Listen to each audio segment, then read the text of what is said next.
Hello friends, welcome to the Tech Listen channel. So friends, today I will talk about the Samsung M8 Smart Monitor series. So friends, Samsung announced its latest smart monitor series, the M8, featuring an upgraded stylish design. And friends, the versatile new M8 delivers Samsung's iconic slim design in four new colors: warm white, sunset pink, daylight blue, and spring green, available in 32-inch with UHD resolution and slim feed cam. And friend, the smart monitor M8 has an IoT hub called Smart Things Hub, where users can connect all their IoT devices wirelessly. And friend, the Smart Things app allow users to track IoT device throughout the house easily with apps intuitive control panel highlighting all information provided by other devices connected to the M8, including light switch and plug power.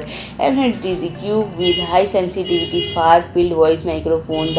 The assistant control device such as Bixby and Amazon Alexa using voice command. And additionally the microphone uses always on voice function, displaying conversation invitation on screen when Bixby is activated even if the monitor screen is turned off. And the accompany to monitors wide array of features. The display offers adaptive feature technology, enhancing viewer comfort by automatically adjusting display brightness and color temperature. So friend, if you like my video, please do like, share and comment, and don't forget to subscribe my channel and press the bell icon.